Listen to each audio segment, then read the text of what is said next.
मुगाली जनताको मनमा यो खुसी त्यत्तिकै छाएको होइन।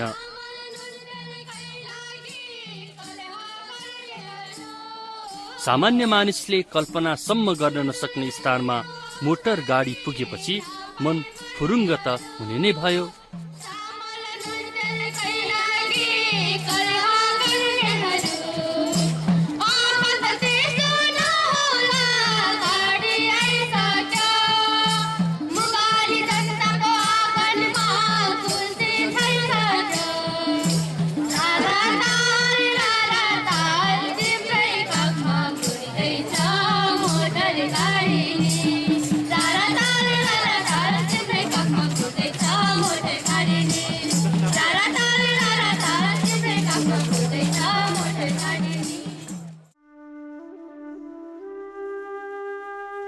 कर्णाली जो सधैँ विकासको मूलधारबाट पछाडि पर्दै आयो।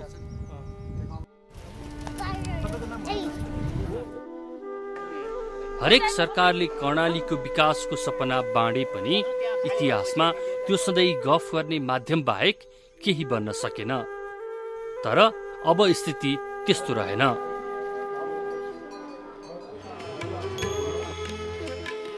नेपाली सेनाले कर्णाली राजमार्ग अन्तर्गतको नागमा गमगढी सडक खण्डको 94 किलोमिटर ट्र्याक खोलेर नेपालको मानव विकास सूचकाङ्कमा सबैभन्दा पछाडि परेको मुगुमा गाडी पुर्याएपछि त्यहाँका जनता खुसीले नाचेका छन्, झुमेका छन्।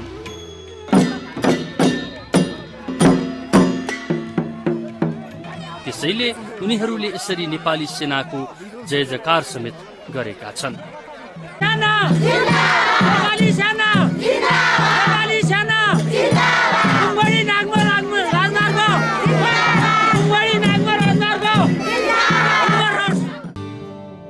अत्याधुनिक समाजमा सेनाको गठन देशलाई बाह्य आक्रमणबाट बचाउन, आफ्नो देशको सीमाको रक्षा गर्न तथा प्राकृतिक संकट या विपत्तिको समयमा राष्ट्र र जनताको रक्षा गर्ने प्रयोजनका लागि गरिएको हुन्छ। तर समयको बहाव सँगसँगै सेनाको भूमिका अझ फराकिलो र व्यापक बन्दै गएको पाइन्छ। नेपाली सेनाले इतिहासले दिएको जिम्मेवारी पूरा गर्नुका साथै आफूलाई राष्ट्र निर्माणको महाअभियानमा समेत सरिक गराएको छ। यस सडकको पाइलट ट्र्याक निर्माण कार्य सम्पन्न गरी नेपालकै दुर्गम जिल्ला मुगुलाई राष्ट्रिय सडक सञ्जालमा जोडिएको छ। सेनाले विभिन्न कठिन र अप्ठ्यारा विकास परियोजनाहरूलाई सफलतापूर्वक सम्पन्न गर्दै आएको छ।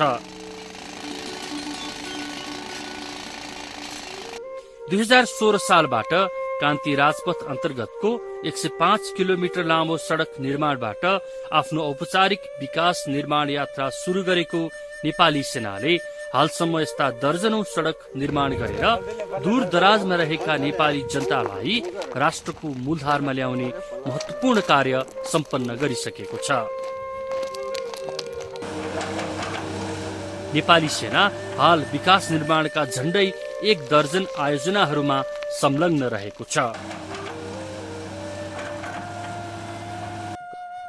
यस्तै आयोजना मध्येको एक हो नागमा गमगढी सडक खण्ड पनि, जसको ट्र्याक हालै खुलेको छ।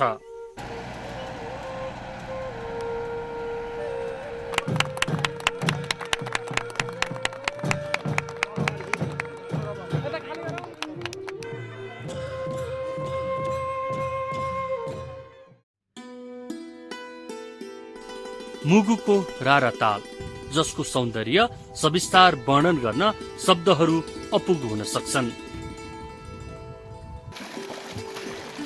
रारा त भोग्नुपर्छ, छोएर महसुस गर्नुपर्छ।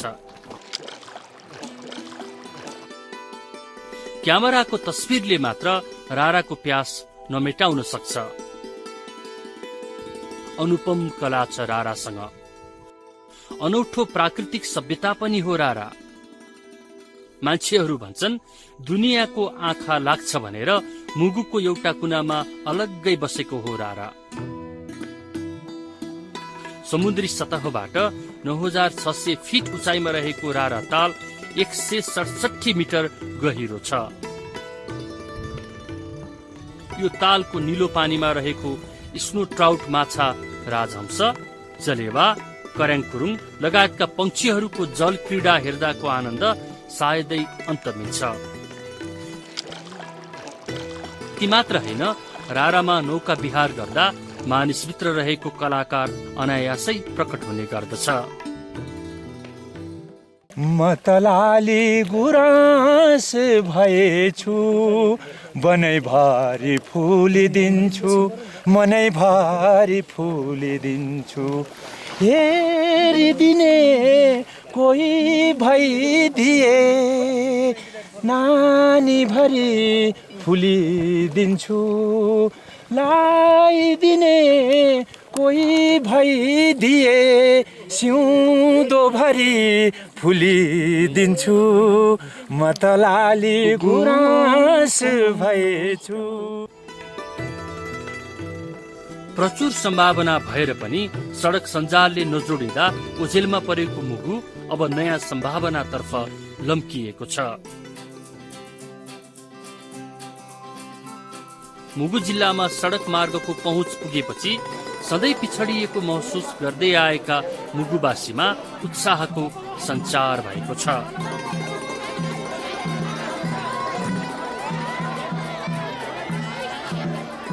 अब अहिले हाम्रो गाडी पुग्यो, हामीले सुविधा पनि भयो है।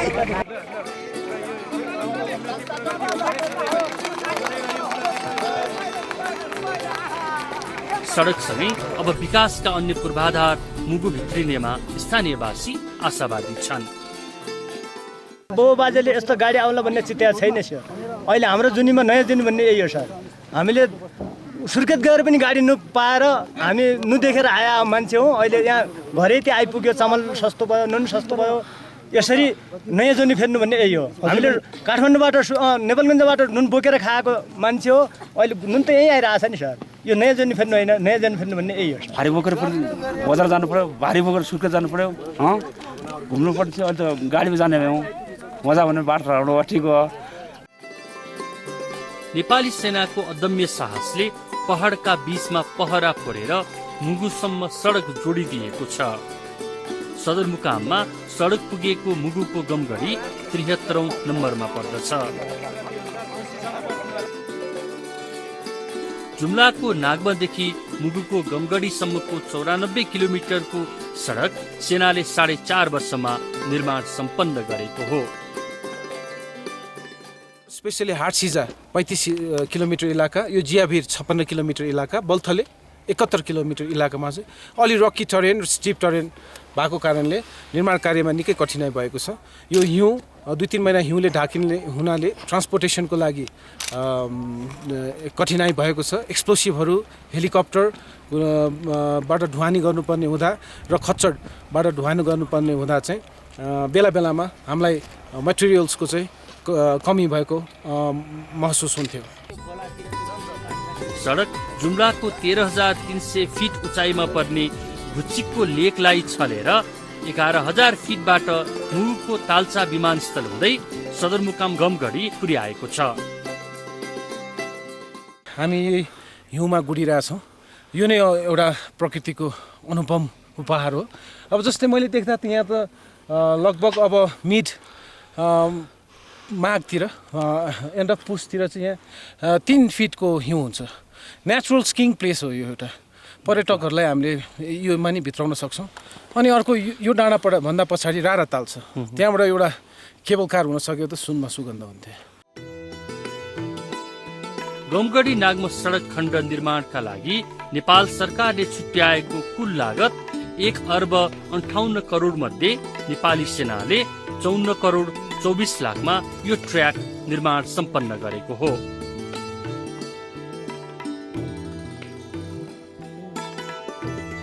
चट्टानै चट्टानले भरिएको अनकन्टार ठाउँमा सडक खन्नु चान्चुने कुरा होइन। थोरै मात्र चुकियो भने पनि ज्यान नै जान सक्ने खतरनाक भिरमा समेत 4 पाउ टेकेर रेखाङ्कन गर्दै सडक निर्माणको खाका कोर्न नेपाली सेनाका सकल दर्जा तथा स्थानीय सर्वसाधारणले उठाएको जोखिम प्रशंसा गर्न लायक छ।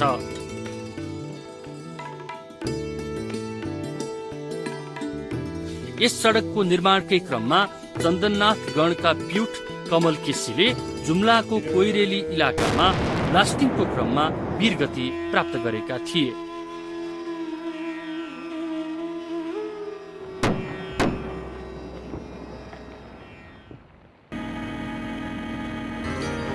हवाई मार्गको प्रयोग गरी विस्फोटक पदार्थ तथा अन्य निर्माण सामग्रीहरूको ढुवानी गर्नु आफैमा खर्चिलो तथा जोखिमयुक्त काम हो।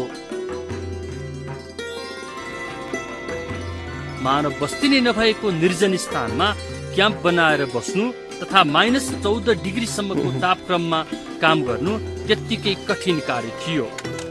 तर स्थानीय जनताको प्रत्यक्ष सहभागितामा यो कठिन कार्यमा नेपाली सेनाले सहजै सफलता प्राप्त गरेको छ। त्यसैले स्थानीय जनता तथा जानकारहरू भन्छन् यो बाटोमा नेपाली सेनाले हात हालेको थिएन भने यति छिट्टै त्यो पनि यति सस्तोमा यो ट्र्याक खुल्ने सम्भावना छँदै थिएन। पहिले तपाईँको विकास भन्ने नामले बीको अक्षर पनि यहाँका मान्छेले सुन्न पाउँदैन थिए। अब भनेपछि तपाईँको 104 वर्ष जहाँनिर शासनले शासन गर्यो, 30 वर्ष पञ्चायतले शासन गर्यो, बल्ल 12 वर्ष बौद्धलाई आइसकेपछि त्यसपछि नेपाल सरकारले योजना गरे पनि राकमसम्म मात्रै हल्का फुल्का काम भएको थियो। जब साई खोलादेखि जुन नेपाली सेनाले यो ठेका काम लियो अनि लिइसकेपछि विकास मात्रै नभनोस् कि बल्ल कर्णालीको भाग्य रेखा नै कोरियो भन्ने हामीलाई लागिरहेछ।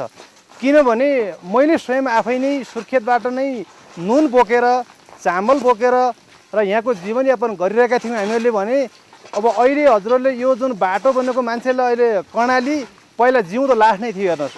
किनभने जीवित थियो तर लास जिउँदो लास थियो, कुनै काम थिएन।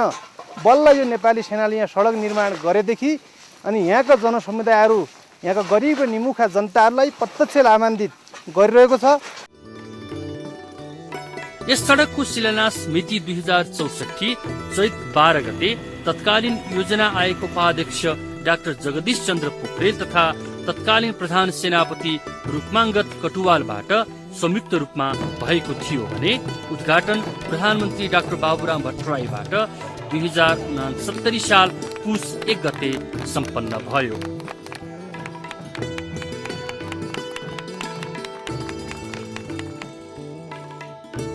यो नागमा गौमगढी अन्तर्गतको 94 किलोमिटर सडकले कालीकोट, जुम्ला र मुगु जिल्लाका विभिन्न स्थानलाई छुन्छ, जसमध्ये कालीकोट जिल्लाको फोई महादेव भन्ने स्थानको करिब 1 किलोमिटर, जुम्ला जिल्लाको 10 गाविस तथा मुगुको पिना, कार्कीबाडा तथा श्रीनगर गाविसलाई छोएको छ। कुल 94 किलोमिटर मध्ये ताल्चादेखि गमगढीसम्मको 9 किलोमिटर सडक खण्ड ड्रिलिप भन्ने गैर सरकारी संस्थाद्वारा निर्माण गरिएको हो, जसको स्तरोन्नतिमा नेपाली सेनाले समेत सहयोग पुर्याएको छ। नागमा गमगढी ट्र्याक खुलेपछि कर्णाली अञ्चलको यस क्षेत्रमा उत्पादन हुने स्याउ, सिमी तथा पाँचौले, जटामसी, गन्धाइनो, सतुवा, यासा गुम्बा जस्ता जडीबुटीले पनि अब सजिलै बजार पाउनेछ।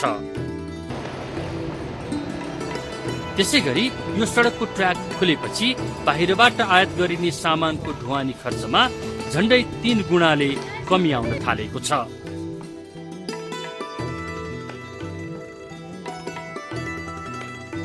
नागमा गमगढी सडक बनेपछि मुगु जिल्लामा अवस्थित मनोरम पर्यटकीय स्थल रारा लगायतका स्थानहरूमा आन्तरिक बाह्य पर्यटकको चापमा उल्लेखनीय वृद्धि हुने देखिन्छ।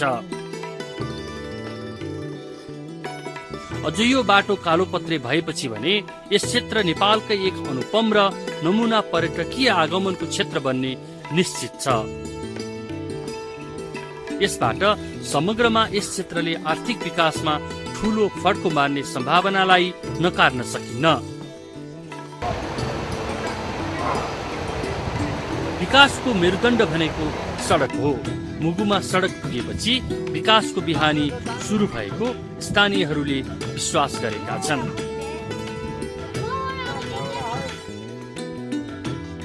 सदरमुकामसम्म यातायात सुविधा पुगेपछि आफ्नो जीवनस्तरमा आमूल परिवर्तन हुने मुगालीहरूको अपेक्षा छ।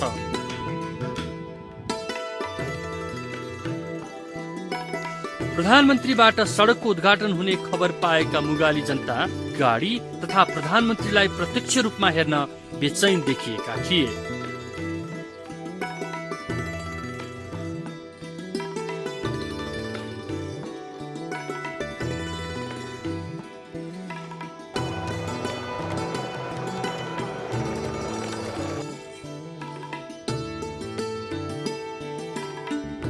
आफ्नो गाउँठाउँमा पहिलो पटक 21वटा गाडीको लाभा लस्कर देखेर रोमाञ्चित भएका थिए। एक दिनको बाटो पुरै हिँडेर केवल गाडी हेर्न आउनेहरूको भिड हेर्दा लाग्थ्यो 21औं शताब्दीमा पनि हामी नेपाली नागरिकले यो विडम्बनापूर्ण नियतिको साक्षात्कार गरिरहेका छौं। नागमा गमगढीको ट्र्याक खुलेपछि मुगाली जनताले यो सडकको छिट्टै स्तरोन्नति हुने अपेक्षा सरकारबाट गरेका छन्। गमगढीदेखि नाक्सेलासम्म यसै वर्षबाट सुरुवात नेपाली सेनाले काम सुरु गरोस्। हामी के भन्न चाहन्छौँ? उनीहरूले सरकारसँग नियमित यातायातका साधन सञ्चालनको माग समेत गरेका छन्। महँगी थियो, खाना पुग्दैन, गाडीले सामान ल्याउला, चामल ल्याउला, हरेक आवश्यक वस्तुहरू ल्याउला, हरेक कुरामा फाइदा हुन्छ।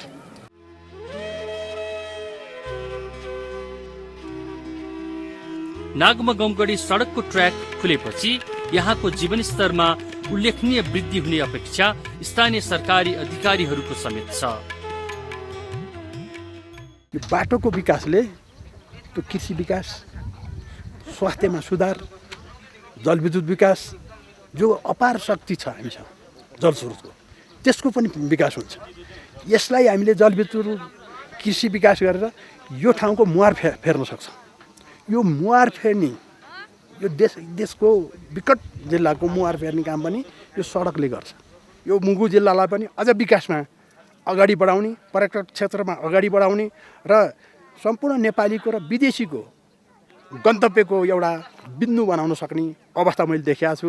यसको लागि सम्पूर्ण हामीले नेपाली सेना पनि प्रोत्साहन गर्नुपर्छ, किनभने यो डिभोट भएर लागेको छ, जिउ ज्यान फालेर लागेको देखिन्छ।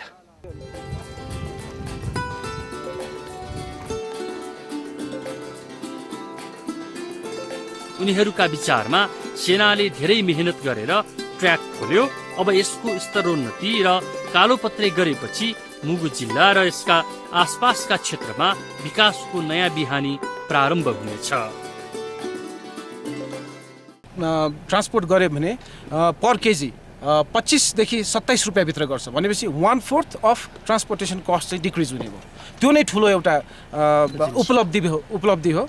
अनि अर्को कुरा यहाँको मुख्य भनेको स्याउ खेती, अनि सिमी खेती, अनि लेकाली आलु, यो चिजलाई पछि यहाँबाट तल लान सकियो भने यसले नेचुरली यहाँको अर्थतन्त्रमा टेवा पुर्याउँदछ। जसले 100 बुट्टा स्याउ रोप्छ उसको इन्कम पर इयर 7 लाखसम्म हुनसक्छ।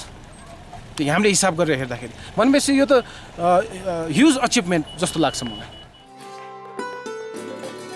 नेपाली सेनाले यस मार्गको निर्माणका क्रममा विभिन्न स्थानमा सिँचाइ सुविधा उपलब्ध गराउन नहर तथा कुलोहरू निर्माण गरेको छ। त्यसैगरी विभिन्न स्थानमा समय समयमा निशुल्क स्वास्थ्य शिविरहरू पनि सञ्चालन गरिएका थिए।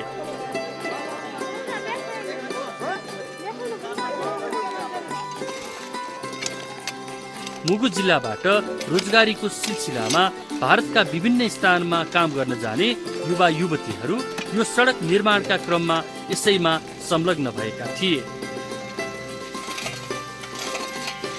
यसबाट एकातर्फ उनीहरूको रोजीरोटीको व्यवस्था भयो भने अर्कातर्फ आफ्नो रगत पसिना बगेको सडकमा मुगाली जनताको भावनात्मक सम्बन्ध समेत गाँसिएको छ।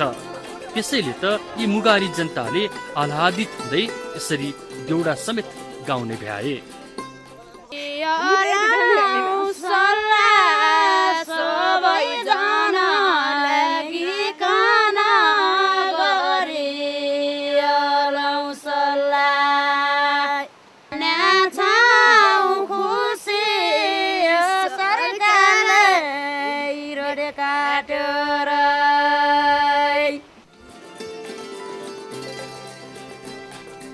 नेपाली सेना विकासको मूलधारबाट पछाडि परेका आम नेपालीको ओठमा यस्तै खुसी छाएको हेर्न चाहन्छ।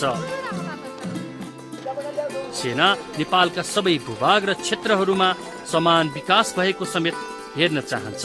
त्यसैले सेनाले आफ्नो बरकतले भ्याएसम्म विकास निर्माणका लागि कुनै कसर बाँकी राख्ने छैन।